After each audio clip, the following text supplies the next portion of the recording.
Okay, so a little while ago, I talked about Anna Dressed in Blood, a very, very good supernatural horror novel about a ghost hunter, the homicidal ghost girl he loves, and their tragic little romance that happens as we investigate the haunting that cursed her and gave our boy his mission in life. And now I'm going to talk about its sequel, Girl of Nightmares. And I gotta say, this one really does stick the landing. It's a duology, there's no more after this. The characters are given a send off, and it really does work. And I think it works because it gives you a dose of cold, hard reality. I'm gonna spoil like a lot of things right now, just a heads up. So at the end of the first book, Anna sacrifices herself for Cass and gets dragged down to hell. And Cass, throughout the second book, he keeps seeing her, he keeps hearing her, he keeps pining for her, even though she's gone.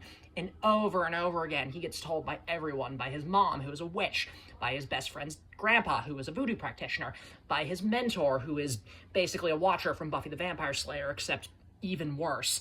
Not Gideon. Gideon's great, but the organization he works for is just straight up a cult. To be fair, he doesn't work for it anymore, but that's beside the point. So basically, everyone is just like, she's gone, she's dead, you can't bring her back. They rule out the possibility of just bringing her back through bodily resurrection or as a zombie almost immediately. Hell is depicted as this terrifying place that you catch glimpses of as your loved one is being tortured.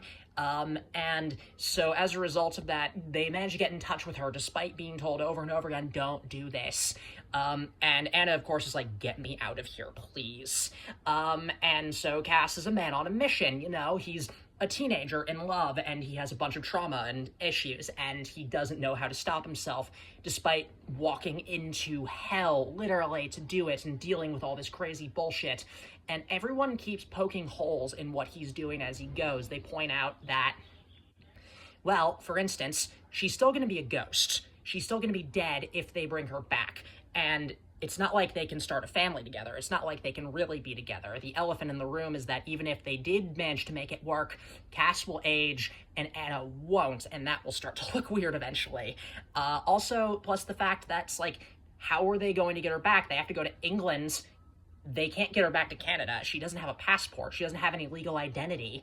And what if they broke up, you know? What if she came back for him and it didn't work? And so at the end, when Cass finally lets her go, he frees her from hell and sets her up in a personal heaven where they got everything they wanted and has to move on with his life. It sucks, but it's a hard truth. Cold hard reality comes to play, because that's what growing up is sometimes. That's all.